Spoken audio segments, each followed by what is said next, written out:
नमस्कार दोस्तों, एक बहुत ही इम्पोर्टेंट सवाल के साथ वीडियो शुरू करते हैं। दोस्तों, अपने दिल पर हाथ रखकर सच सच बताइएगा कि ऑप्शन ट्रेडिंग करते हुए आपने अब तक कितनी बार अपना अकाउंट जीरो किया है, और साथ ही यह भी हिसाब लगाइएगा कि अब तक आपने ट्रेडिंग अकाउंट में कितना पैसा डाल चुके हैं। दोस्तों, अगर आपको अच्छे से याद ना हो तो ब्रोकर के टर्मिनल में जाकर आप अपना स्टेटमेंट ज़रूर चेक करिएगा। आप इस ऑप्शन ट्रेडिंग से कुछ कमा भी रहे हो या बस बड़े इंस्टीट्यूशन को लिक्विडिटी प्रोवाइड कर रहे हो। दोस्तों, हाल में ही फ्यूचर एंड ऑप्शन ट्रेडिंग को लेकर सेबी का एक नया रिपोर्ट आया है।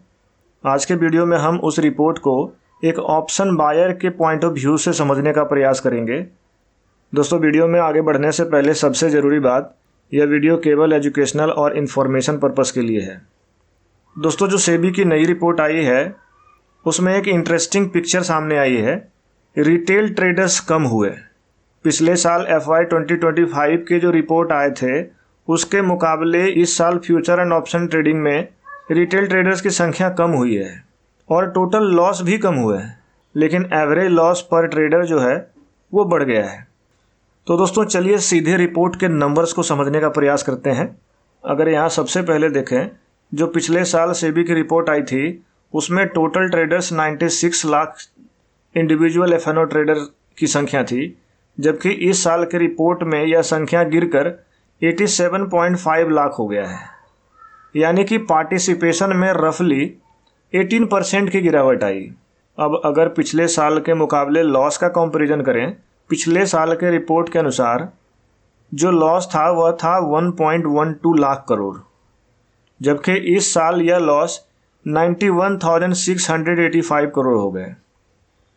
मतलब जो टोटल लॉस था वो भी कम हुआ है। और एक इंटरेस्टिंग फैक्टर यह भी है कि लॉस मेकिंग ट्रेडर्स भी कम हुए हैं। पिछले साल जो लॉस मेकिंग ट्रेडर्स का जो परसेंटेज था वो 90.9% था, जबकि इस साल के रिपोर्ट के अनुसार जो लॉस मेकिंग ट्रेडर्स हैं उनका परसेंटेज है 87.7%। लेकिन दोस्तों, अब भी 100 में से 88 ट्रेडर्स नेट लॉस में हैं। लेकिन एक जो सबसे इंटरेस्टिंग पॉइंट है कि दोस्तों, जो एवरेज लॉस पर ट्रेडर पिछले साल के रिपोर्ट में 1.13 लाख था, जो नया रिपोर्ट 2026 में आया है वह 1.17 लाख हो गया है। मतलब ट्रेडर की संख्या कम हुई, टोटल लॉस भी कम हुए, लेकिन जो एवरेज ट्रेडिंग लॉस है वो बढ़ा है। अब दोस्तों, सबसे पहले फ्यूचर्स के डेटा पर ध्यान देते हैं। दोस्तों, नई जो रिपोर्ट है उसके अनुसार 66% फ्यूचर ट्रेडर लॉस मेकर हैं। अगर इसे ऑप्शन से कंपेयर किया जाए, लॉस मेकिंग का जो रेट है वो काफ़ी लोअर है। दोस्तों, 2026 में रिपोर्ट आई है उसके अनुसार 87.7% individual option trader loss maker रहे हैं। इसका मतलब 100 ट्रेडर में से 88 ट्रेडर तो लॉस में ही हैं, और इंडिविजुअल FNO ट्रेडर का जो एग्रीगेट लॉस है उसका 92% तो केवल ऑप्शन से आया है। यानी जो भी एक इंडिविजुअल ट्रेडर लॉस करता है उसका जो 92% लॉस का जो पार्ट है वो तो केवल ऑप्शन ट्रेडिंग से हो रहे हैं। दोस्तों, जो नई रिपोर्ट है उसके अनुसार 99.3% इंडिविजुअल FNO ट्रेडर्स ने कम से कम ऑप्शन एक बार तो ट्रेड किया ही है। और जो शॉकिंग फिगर है, और उसमें 93% इंडिविजुअल ट्रेडर्स सिर्फ ऑप्शन बायर थे। अगर फ्यूचर्स में पार्टिसिपेट करने वाले ट्रेडर्स का शेयर देखेंगे तो वह मात्र 6.6% था।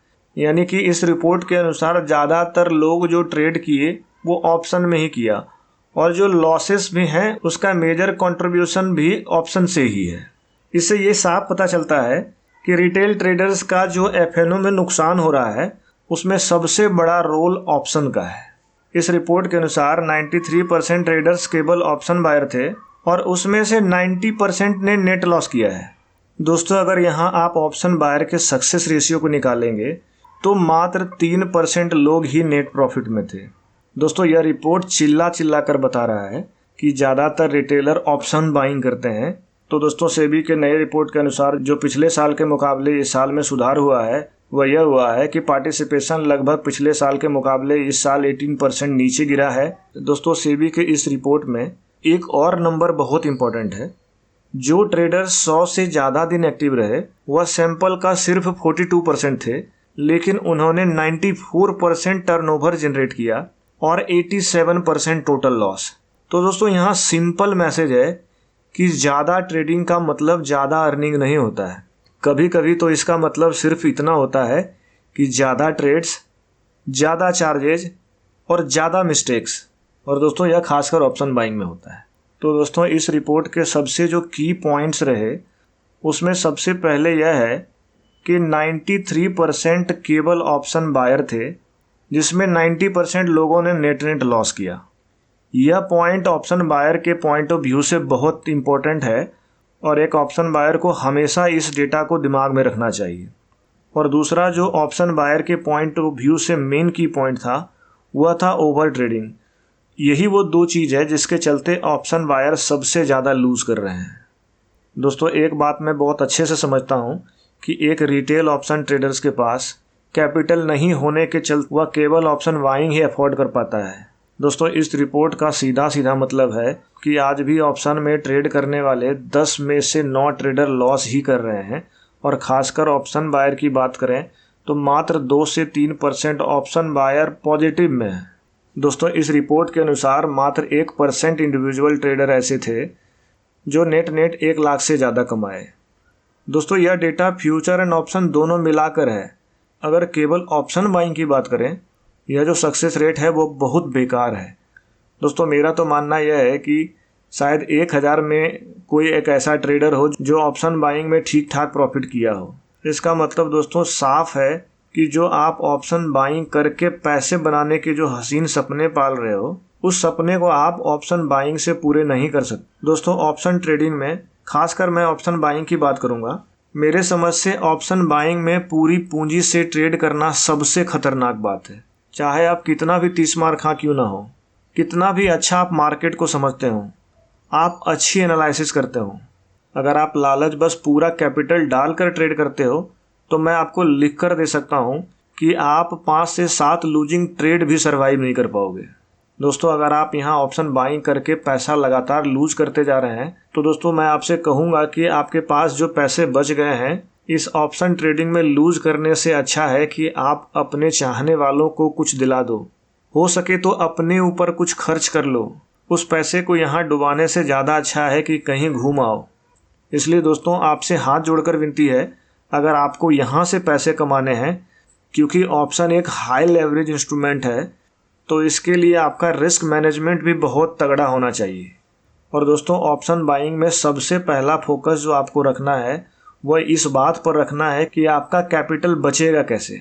क्योंकि जब मार्केट ट्रेंडिंग होता है तब ऑप्शन बायर कभी कभार पैसा तो बना लेता है, लेकिन जैसे ही मार्केट साइडवेज होता है वही ऑप्शन बायर बार बार ट्रेड करके सारा पैसा लूज कर देता है। तो दोस्तों ऑप्शन बाइंग में सक्सेसफुल होने के लिए आपके लिए मनी मैनेजमेंट या रिस्क मैनेजमेंट केवल समझ लेना काफ़ी नहीं है। आपको इस मनी मैनेजमेंट और रिस्क मैनेजमेंट को अचूक फॉलो करना होगा, यानी कि आपको एक बार भी चूक नहीं करनी है। अगर आप रिस्क मैनेजमेंट को फॉलो करने में एक बार भी चूकते हो, आप मार्केट में एक्सपोज हो रहे हो और आपका पूरा कैपिटल दांव पर है। दोस्तों ऑप्शन बाइंग में पैसा कमाने के लिए आपको रिस्क मैनेजमेंट डिसिप्लिन होकर फॉलो करना होता है, जिसके लिए आपको अपना माइंडसेट, इमोशन और साइकोलॉजी समझना बहुत ज़रूरी है।